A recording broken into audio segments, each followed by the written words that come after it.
যে কোনো মুহূর্তে আবারও যুদ্ধ শুরু হতে পারে জানালো ইরান। ইরানের বন্দর অবরোধে নিয়োজিত 12টি মার্কিন যুদ্ধজাহাজ। হরমুজ প্রণালীতে 2 ভারতীয় জাহাজে গুলি। যুদ্ধবিরতির মধ্যেই দক্ষিণ লেবাননে ইসরায়েলের নতুন হামলা। কিয়েভে বন্দুকধারীর তাণ্ডব, হামলাকারী সহ নিহত 6। আমন্ত্রণ জানাচ্ছি বাংলাদেশ প্রতিদিনের বিশ্ব সংবাদে। সাথে আছে আমি অনন্যন্তী। এতক্ষণ শুনছিলেন সংবাদ শিরোনাম, এবারে বিস্তারিত। রূপায়ণ lake castle, welcome to the land of piece. মধ্যপ্রাচ্যের রণক্ষেত্রে শান্তি ফেরার আশা ম্লান করে দিয়ে আবারও যুদ্ধের হুঁশিয়ারি দিয়েছে ইরান।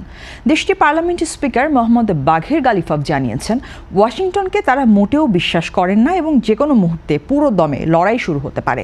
ইতিমধ্যে ইরানের বিপ্লবী গার্ড বাহিনী IRGC কৌশলগতভাবে গুরুত্বপূর্ণ হরমুজ প্রণালী সম্পূর্ণ বন্ধ করে দিয়েছে। তারা স্পষ্ট ঘোষণা করেছে, যুক্তরাষ্ট্রের নৌ অবরোধ বহাল থাকা অবস্থায় এই জলপথ দিয়ে যাতায়াতের চেষ্টা করা প্রতিটি জাহাজকে শত্রু হিসেবে গণ্য করে লক্ষ্যবস্তু করা হবে। ইতিমধ্যে ভারতের পতাকাবাহী 2টি জাহাজ সহ বেশ কিছু বাণিজ্যিক নৌযানে গুলির ঘটনা বিশ্বজুড়ে আতঙ্ক ছড়িয়েছে। অন্যদিকে মার্কিন প্রেসিডেন্ট ডোনাল্ড ট্রাম্প জানিয়েছেন যে ইরান তাকে ব্ল্যাকমেইল করতে পারবে না এবং যুদ্ধবিরতির মেয়াদ শেষ হওয়ার আগে চুক্তি না হলে পরিস্থিতি আরও ভয়াবহ হবে। এই চরম উত্তেজনার মাঝে ইসরায়েলি বাহিনীকে সর্বোচ্চ সতর্ক অবস্থানে রাখা হয়েছে।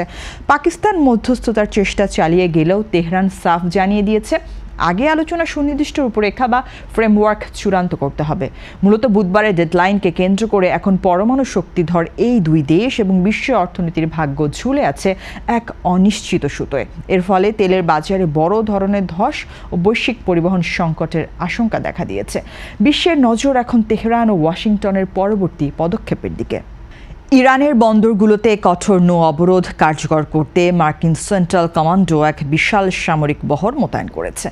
এই অভিযানে 12টিরও বেশি অত্যাধুনিক যুদ্ধজাহাজ, 10,000-এরও বেশি কর্মী এবং অসংখ্য যুদ্ধ বিমান সরাসরি অংশ নিচ্ছে। সেন্টকমের তথ্য মতে সমুদ্র সীমানায় কড়াকড়ির অংশ হিসেবে ইতিমধ্যে ইরান সংশ্লিষ্ট 23টি জাহাজকে মাঝপথ থেকে ফিরিয়ে দেওয়া হয়েছে। মার্কিন কর্মকর্তারা জানিয়েছেন, সন্দেহভাজন যে কোনো জাহাজে তল্লাশি চালানো এবং সেগুলোর গতিপথ ঘুরিয়ে দিতে তারা বদ্ধপরিকর। বিভিন্ন সূত্রের খবর অনুযায়ী এই অবরোধের পরিধি মধ্যপ্রাচ্যের সীমা ছাড়িয়ে আন্তর্জাতিক জলসীমা পর্যন্ত বিস্তৃত হতে পারে। মূলত ইরানের অর্থনৈতিক মেরুদণ্ড ভেঙে দিতেই যুক্তরাষ্ট্র এই কঠোর অবস্থান নিয়েছে। এর আগে ভেনেজুয়েলার ক্ষেত্রেও ওয়াশিংটন একই ধরনের জাহাজ আটক ও তল্লাশি কৌশল ব্যবহার করেছিল। বর্তমানে হরমুজ প্রণালী এলাকায় মোতায়েন করা মার্কিন নৌবাহিনী ও বিশেষ কমান্ডো দলগুলো যে কোনো পরিস্থিতির জন্য প্রস্তুত রয়েছে। এই ব্যাপক সামরিক উপস্থিতির ফলে পারস্য উপসাগরীয় অঞ্চলে যে কোনো সময় বড় ধরনের সংঘাতের আশঙ্কা দেখা দিয়েছে। বিশ্বের শক্তিধর 2 দেশের এই মুখোমুখি অবস্থা তেলের বাজার সহ বৈশ্বিক অর্থনীতিকে এক চরম অনিশ্চয়তার দিকে ঠেলে দিচ্ছে। হরমুজ প্রণালীতে ভারতীয় পতাকাবাহী 2টি বাণিজ্যিক জাহাজে ইরানি গানবোট থেকে গুলি চালানোর ঘটনায় তীব্র প্রতিক্রিয়া জানিয়েছে ভারত।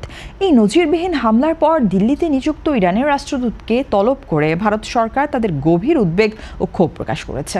আক্রান্ত জাহাজগুলোর মধ্যে ভাগ্যলক্ষ্মী নামক একটি নৌযানের নাবিকেরা ইরানের নৌবাহিনীর সাথে তাদের উত্তপ্ত কথোপকথনের তথ্য ফাঁস করেছেন। ভারত সরকার স্পষ্টভাবে ইরানের প্রতি আহ্বান জানিয়েছে যেন ভারতের উদ্দেশ্যে আসা সমস্ত বাণিজ্যিক জাহাজে নিরাপদ যাতায়াত নিশ্চিত করা হয়। অন্যদিকে ইরানের ইসলামিক বিপ্লবী গার্ড বাহিনী IRGC সাফ জানিয়েছে, যুক্তরাষ্ট্র তাদের বন্দরগুলোর উপর থেকে অবরোধ তোলায় হরমুজ প্রণালী বন্ধ থাকবে। তারা হুঁশিয়ারি দিয়েছে যে এই নিষেধাজ্ঞা অমান্যকারী যে কোনো নৌযানকে শত্রুর সহযোগী হিসেবে গণ্য করে কঠোর ব্যবস্থা নেওয়া হবে। এর ফলে ইসরায়েলে লেবানন যুদ্ধবিরতির পর সাময়িকভাবে খুলে যাওয়া এই রুটটি আবারও রক্তক্ষয়ী সংঘাতের কেন্দ্রে পরিণত হলো। দিল্লির এই কড়া পদক্ষেপ মধ্যপ্রাচ্যের ভূ রাজনীতিতে ভারতের কৌশলগত অবস্থানকে আরও গুরুত্বপূর্ণ করে তুলেছে। মূলত বিশ্ব বাণিজ্যে এই লাইফলাইনে অস্থিরতা বৃদ্ধি পাওয়ার চরম দুশ্চিন্তায় রয়েছেন আন্তর্জাতিক ব্যবসায়ী ও বিনিয়োগকারীরা। ভারতের এই কড়া বার্তার পর তেহরান কি জবাব দেয়, এখন সেটাই দেখার বিষয়। লেবাননে 10 দিনের যুদ্ধবিরতি চলাকালীন নতুন করে উত্তেজনা ছড়িয়েছে। দক্ষিণ লেবাননে আগে থেকে পুঁতে রাখা এক শক্তিশালী বোমা বিস্ফোরণে ইসরায়েলি সেনাবাহিনীর একজন সার্জন নিহত এবং 9 জন গুরুতর আহত হয়েছেন। ঘটনার পরপরই প্রতিশোধমূলক পদক্ষেপ হিসাবে দক্ষিণ লেবাননের বিভিন্ন গ্রামে বিমান হামলা, কামানের গোলা এবং মেশিন গানে গুলিবর্ষণ শুরু করে ইসরায়েল। আইডিএফের দাবি, হলুদ রেখা বা ইয়েলো লাইনের দিকে অগ্রসর হওয়া হিজবুল্লাহ যোদ্ধাদের লক্ষ্য করেই এই আত্মরক্ষামূলক অভিযান চালানো হয়েছে। তবে হিজবুল্লাহ নেতা নাইম কাশেম এই হামলাকে উস্কানিমূলক এবং যুদ্ধবিরতির চরম লঙ্ঘন হিসেবে আখ্যা দিয়েছেন। ইসরায়েলি বাহিনী হিজবুল্লাহর একটি গুরুত্বপূর্ণ সুড়ঙ্গের প্রবেশপথ ধ্বংস করার দাবিও করেছে। এই রক্তক্ষয়ী সংঘাতের ফলে সদ্য কার্যকর হওয়া শান্তি চুক্তিটি এখন খাদের কিনারায় দাঁড়িয়েছে। দুই পক্ষের পাল্টাপাল্টা অবস্থানে সীমান্ত এলাকায় সাধারণ মানুষের মধ্যে চরম আতঙ্ক বিরাজ করছে।